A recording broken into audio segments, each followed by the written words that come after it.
Okay guys, here is take 3 of me trying to record this video because for some reason it was trying to pick up a different microphone even though I have the headphones plugged in and it should be picking that up. But I can see the microphone now moving, which is always a good sign. So hopefully when I go to check this in 15 minutes after I'm done recording, it pops up.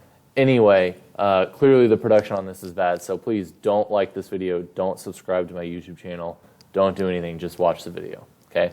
Let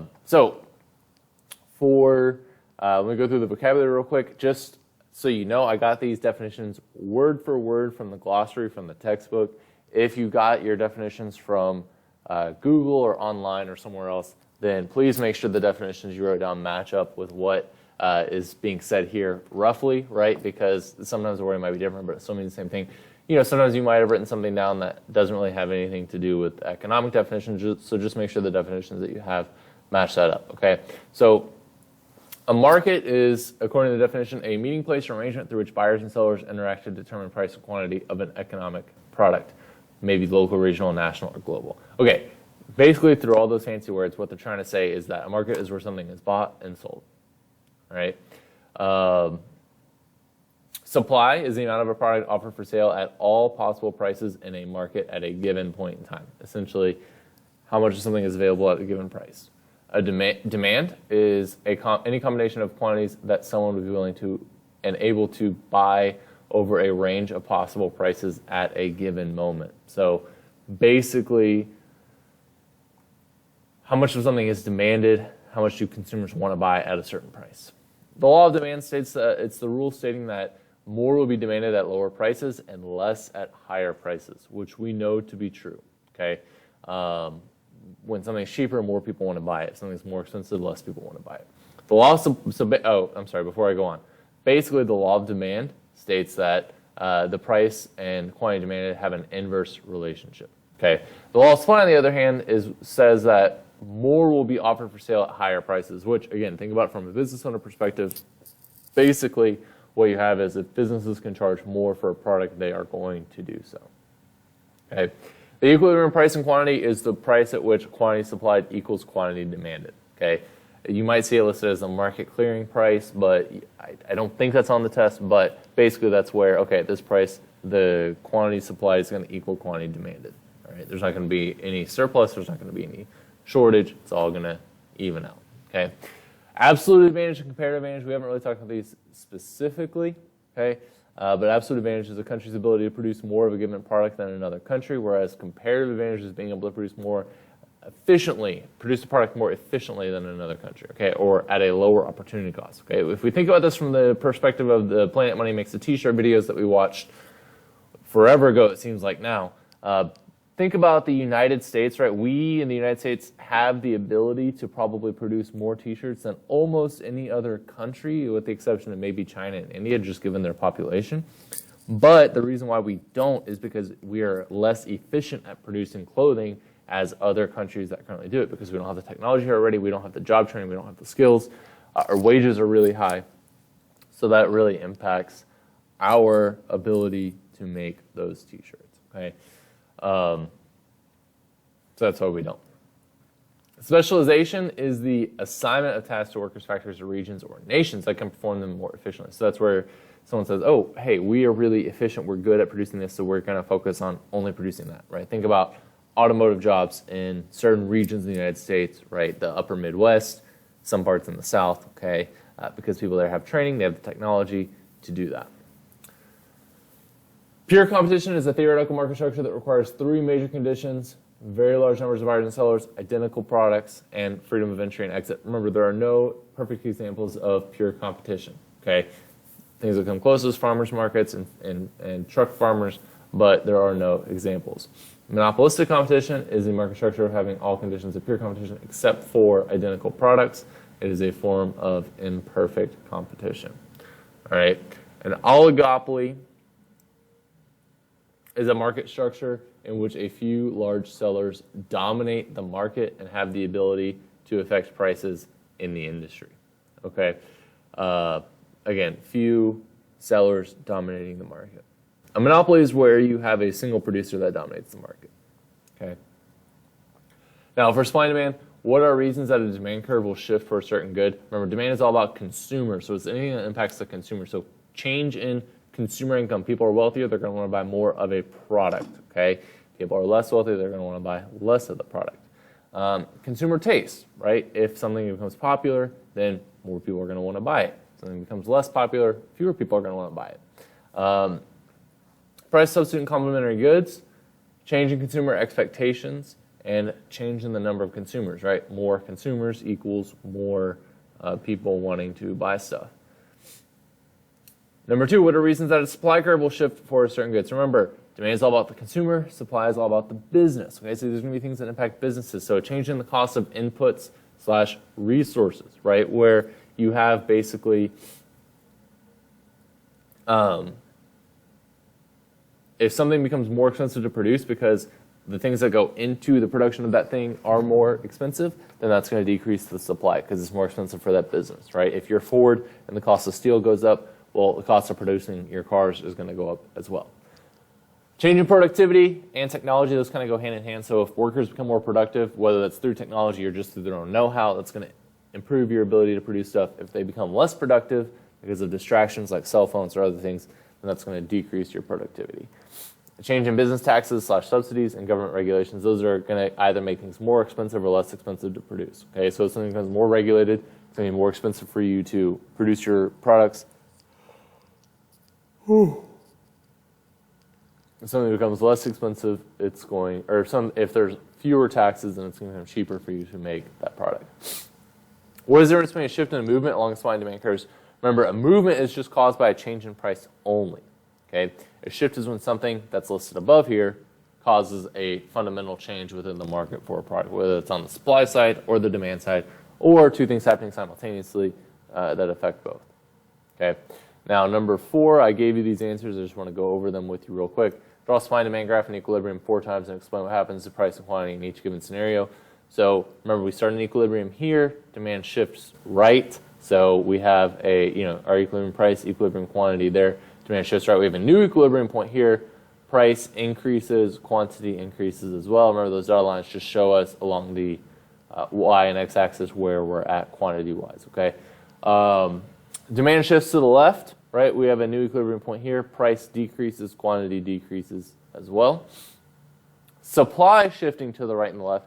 This one looks a little different. So even though supply is shifting to the right, it looks like it's going down. It's actually shifting right. That means it's increasing. Okay, so when there's an increase in supply shift right, that means we have a lower price and higher quantity sold. Right, more supply available, price is going to go down because there's going to be more of it available, and people are going to buy more of that because of the cheaper price. Supply shifts to the left. Okay, we have a new equilibrium point here. We have price has increased, but quantity sold has decreased. All right. Now, number 5, answer the following questions based upon the supply and demand schedule. Okay, basically, what we have here is a given price. What is the quantity supply and what is the quantity demanded? That's what the schedule is. Remember, we talked about that. Okay, it's just at this price, how much is going to be supplied, how much is going to be demanded. I made this up here.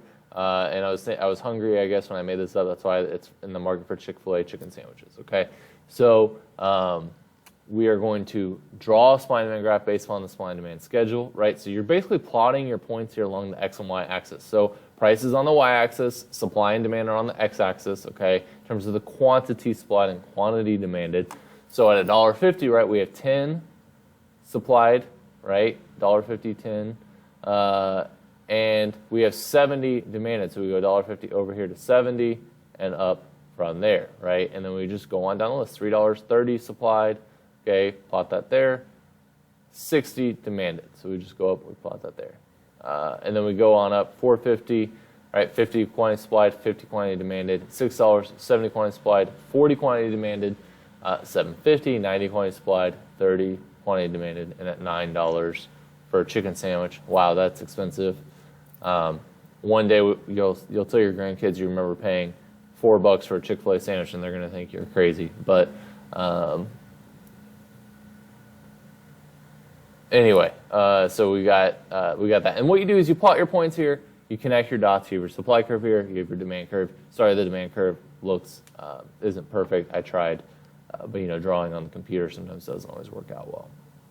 Now, part B, what is the equilibrium price and equilibrium quantity going to be based upon the supply and demand schedule? You can either plot your points and see that on the graph here, or we can just look at the supply and demand schedule and say, okay, at what price is quantity supplied equal quantity demanded? Oh, $4.50 for the price, 50 for the quantity supplied, 50 for the quantity demanded.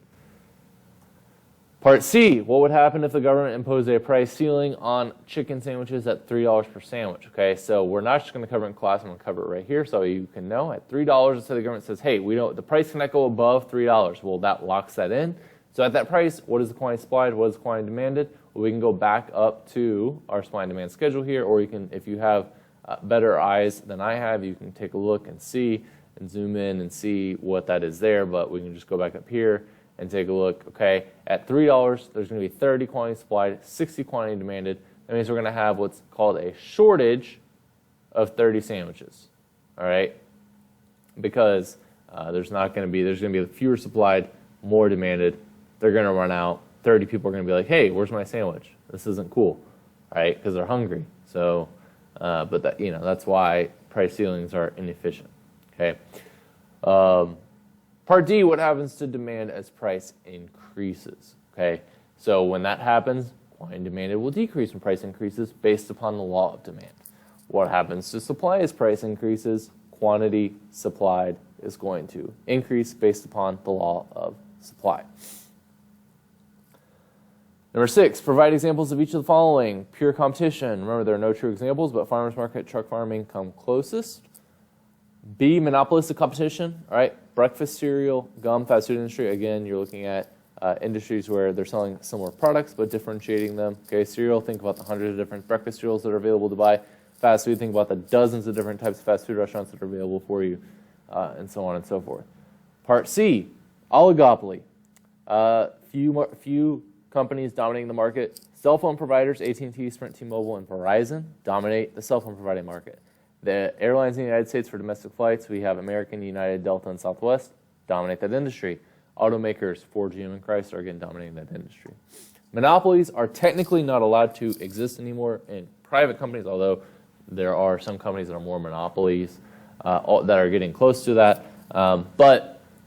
An example would be your local utility company. So water and gas are monopolies, and the reason why we allow those to exist is because they're able to get scales of economy. It's cheaper for them, the Wiley Water Company, to put in new water lines places because they already have the technology, the workers, the material, and everything to do that. If I, Mr. Seitz, were to go start a water company tomorrow, there'd be no way I could be profitable at that. Okay, so because it's just too expensive. Historically, right, we've seen Standard Oil, we've seen other companies that are monopolies. 7, why do countries specialize in producing certain things to trade? Well, that's the comparative advantage that we were talking about earlier, right, where they're more efficient at producing something, whether it's because they have the workers that are trained on how to do it, low wages, whatever, they're going to produce that because they're more efficient at producing it, okay? They give up less resources to do that. Number 8, list and explain 3 gains from trade. This goes along with question 10. How does free trade improve the world economy? But just wanted to make sure we're there. So greater world output, right? The world is able to produce more stuff. Increased political stability because we are not, if we are trading with a company, we're less likely to go to war with them, and so on and so forth. And faster economic growth because more things are going to be available for us to buy at lower prices. Tariffs, number 9, are a tax on an imported good. So that makes those imported goods more expensive for consumers to buy,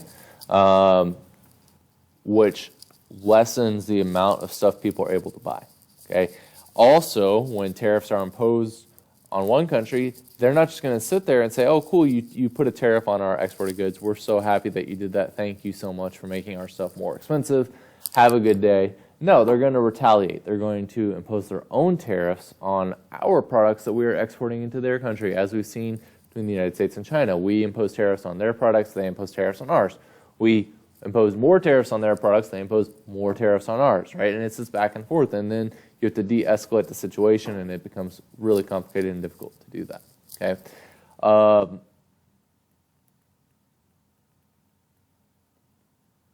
Yeah, 10 we already answered kind of with question 8. Sorry. Number 11, when your country's currency increases in the global foreign exchange market, exports are going to go down and imports are going to go up. And the reason why is because your currency is more valuable, so it's cheaper for you to buy that foreign product, right? Think about if you've ever traveled to a foreign country where the currency is weaker, okay, it's going to be cheaper for you to buy stuff in that country. So we are going to import more from those countries in that case. If our currency goes down, right, in the global foreign exchange market, then we're going to export more because now it's cheaper for other people to buy our products, and we're going to import less. Okay. Okay, so that's it. So let me know if you have any questions. I'm glad that the volume worked this time, and we will go from there.